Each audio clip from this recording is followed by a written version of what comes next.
Welcome. The journey that started with the new moon in Capricorn is culminating with the full moon in Cancer.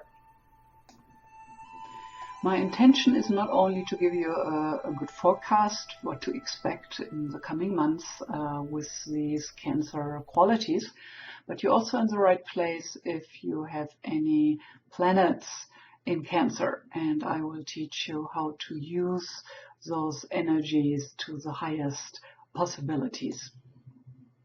I have prepared a PowerPoint presentation for you that seems to be the best way to present the material organized, and also want to ask you to give me feedback. I really like to know that there's actually somebody at the receiving end and I'm not just talking to my screen here.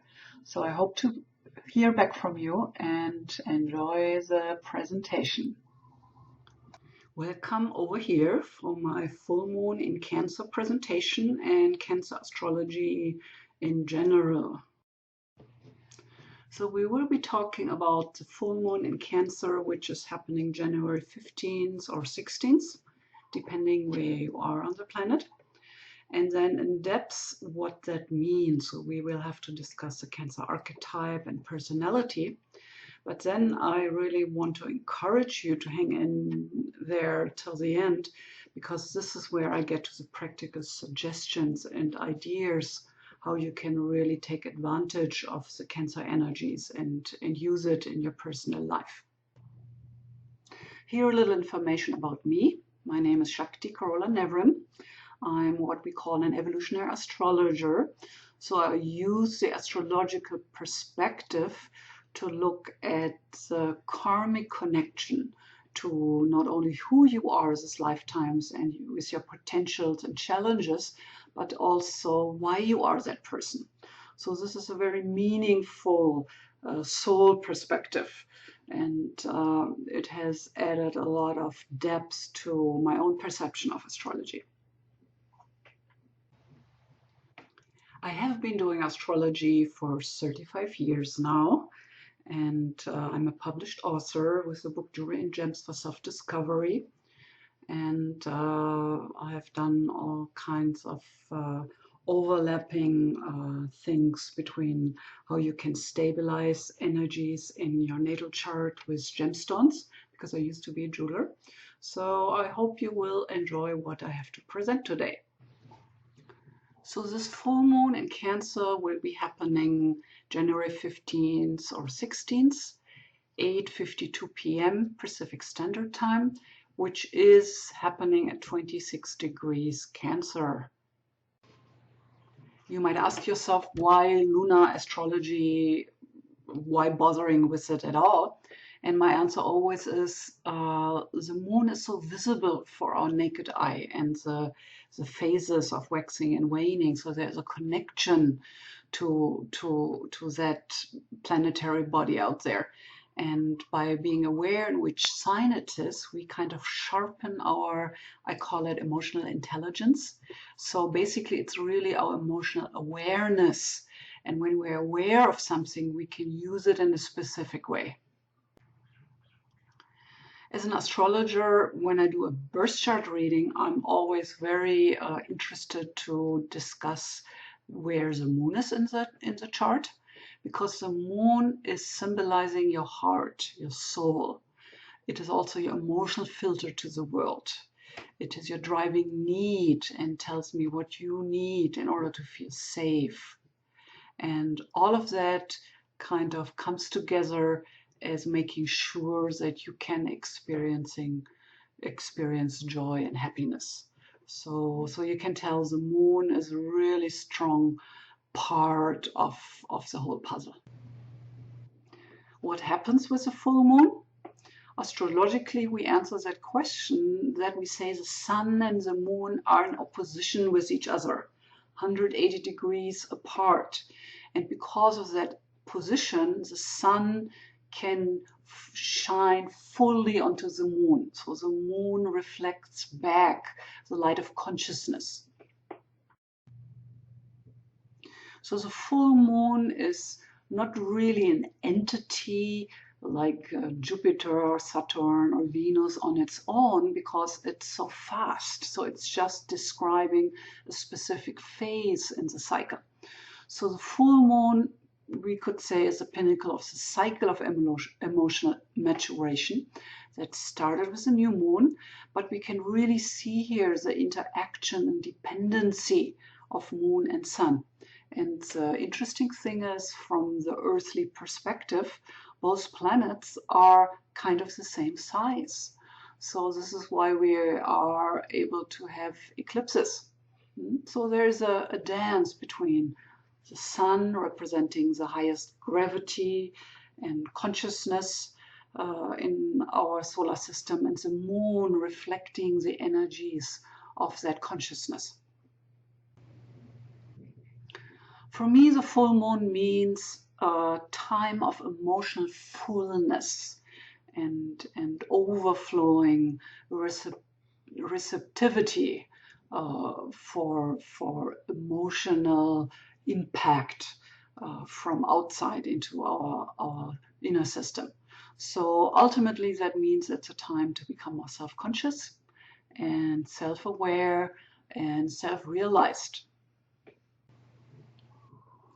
And then all that will be colored strongly by the sign the full moon is in.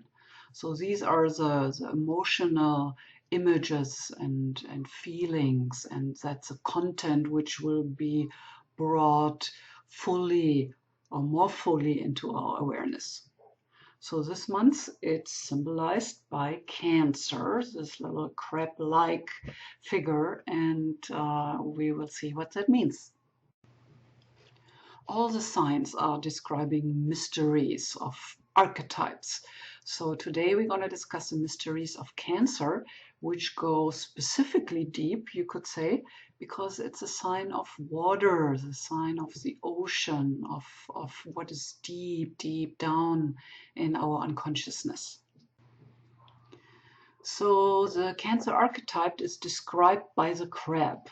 So the crab with that very solid armor around the very, very vulnerable and soft insides. So here we can see that this image, this archetype, is giving us already some information about Cancer.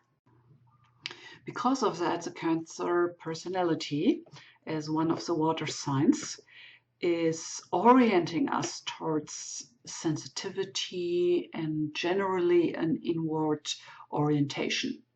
So here the left of the pictures is showing you the glyph for Cancer. So you can see this kind of rolled in spiraling movement. So there is a kind of holding, sheltering, you could almost see in that symbol. You might know that Cancer is ruled by the moon, and the archetype we first think about when we think about the Cancer archetype is that of the Divine Mother. But Cancer can take it into different directions, this nourishing, holding, sweet spirit. So it can show up as an ability to be a healer, as the qualities of a caretaker, as the makeup of being a parent, wanting to do that, or a psychotherapist, somebody who definitely cares for the well-being of others. From the evolutionary perspective, we always think that when we have specific planets in a sign, that this is kind of what we have to learn and take to a higher quality of expression in our life.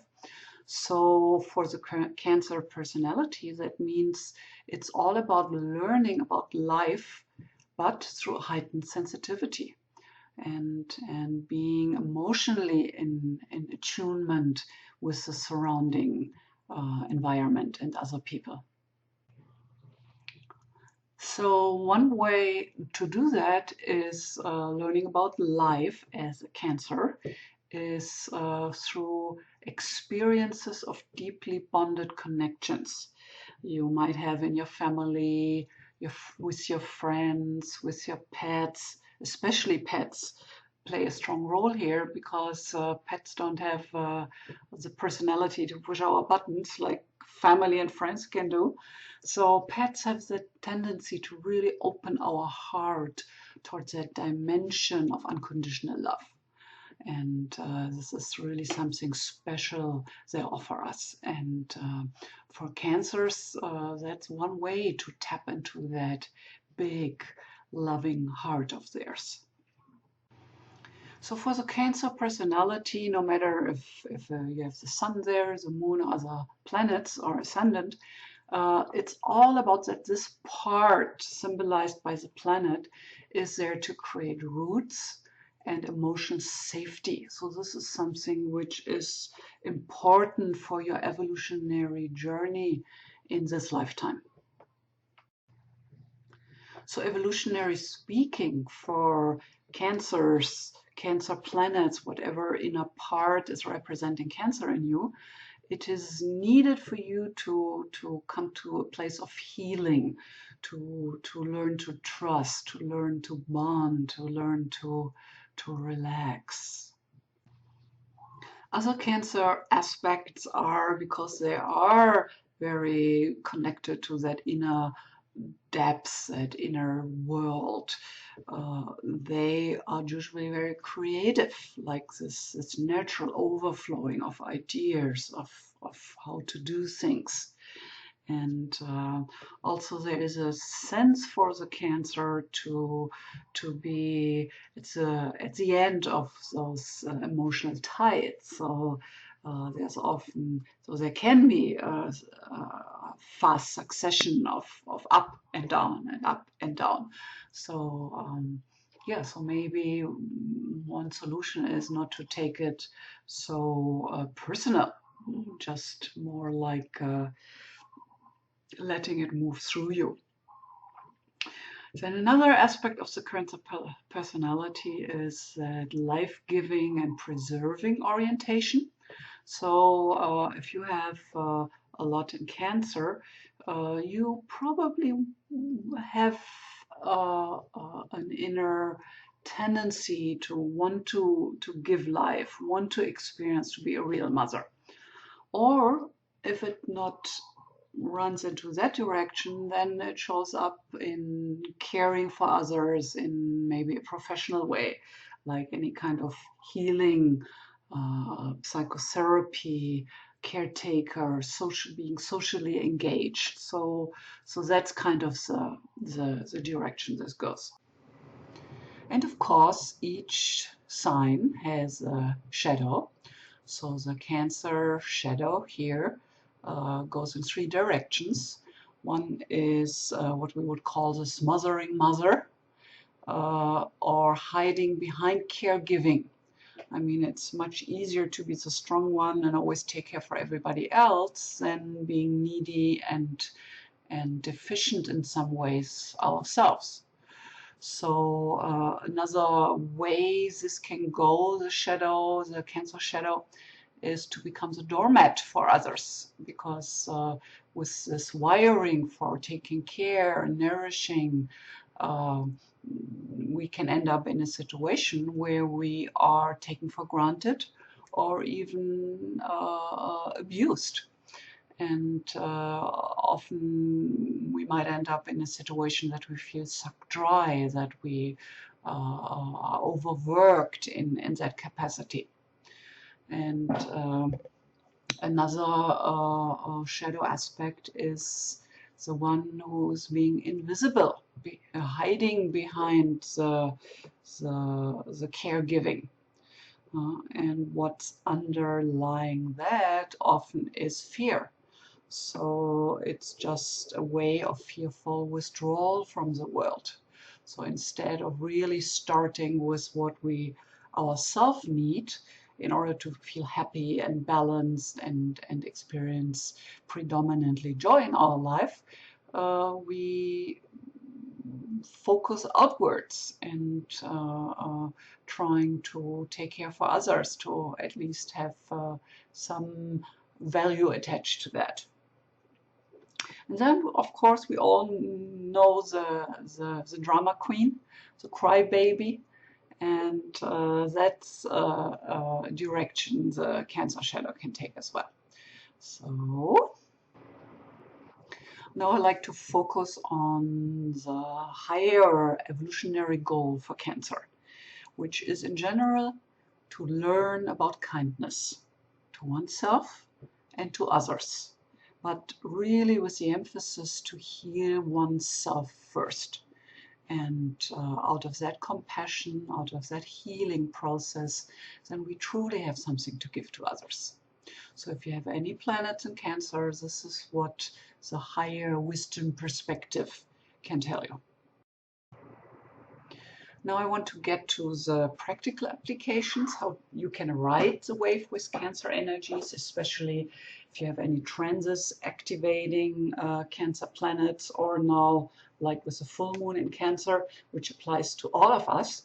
So around the full moon this month, it's a good time to deepen the level of intimacy in your relationship, to really focus and make time, because we're all so caught up with things we have to do and all this busyness that we often really forget to make our relationships, our friendships, a priority. And maybe Christmas time is a good time to remember that. So this taking time together should be quality time. So either you interrupt your daily routine and go for a weekend somewhere, have a little trip, do a little vacation together in Hawaii, or you could take your loved one out for a nice dinner somewhere, or you have a little party, invite your closest friends. So there are many things you can do. So with Cancer being a sign so oriented towards the relationship and others, it's a good time now to learn new skills for your intimate life, skills how to relate to others in a beneficial way. So this is the time to do it. And then, because Cancer has so much to do with healing oneself and others, this is a wonderful time to learn how to properly nourish your physical body, your emotional body, your mental body, your mind. And there are many ways to do that. One way to help balance your emotions would be with gemstones, gemstone meditation, where you lay down and you place crystals or specific gemstones on your chakras, on your body. There's EFT, emotional freedom technique, where you tap on specific acupressure points with a goal to balance your system. And then there are many, many energy healing methods or therapeutic methods to balance yourself. With Cancer energies, the crab coming out of the ocean, all water activities are in the flow. So swimming, diving, just have that experience of being carried by the water, being carried by life. That can be really beneficial this month. As a gemstone expert, I also want to give you one of the true birthstones for Cancer. And the first coming to my mind always is a moonstone, because a moonstone really kind of represents this kind of energy, this kind of connection, this kind of balancing frequency for the emotional body. And when you look into a moonstone and you see how the light is reflected and the depth of it, and yeah, I truly love moonstones. So I will do an extra video for the stone lovers of you, where I talk a little bit more in depth about Moonstone. But here's just a short overview. I'm always in favor of not only focusing on your goal, on your intention, where you want to take your life, but also really truly focus on the present moment and enjoy where you are. So for now, that means full moon in Cancer, that there is a higher sense of sensitivity to your inner world, to your emotions, maybe a stronger vulnerability. So really use this time to be more in attunement and follow that guidance of your emotions. I hope you enjoyed the presentation. I'm looking forward to hear back from you and hope you have a wonderful month surfing the Cancer energies. If you haven't done so yet, now it's a good time to sign up for your subscription so you will be kept informed whenever I have a new forecast video ready and up. So please subscribe if you like my work. You can also go to my website, mauiastrologyreading.com, to sign up for my newsletter, which will also give you a free report for your love stone based on your birth chart. So if you love gemstones, why don't you do that? And of course, if you liked the material I presented, please like me. Again, this is how you can reach me. I'm living in Hawaii, so my phone number is 808-878-8182, or you can go to my website, mauiastrologyreading.com. So if you're interested in a personal reading, that's how you can reach me. I have been doing astrology for 35 years, so I have a lot of experience, and I really, really love to do this work because I see again and again how much of a difference it can make in somebody's life to have that kind of high wisdom and evolutionary perspective. So call me and we can do our reading through Skype online, and you can come visit me here on Maui. So as we say here, aloha and thank you for visiting, and I see you soon.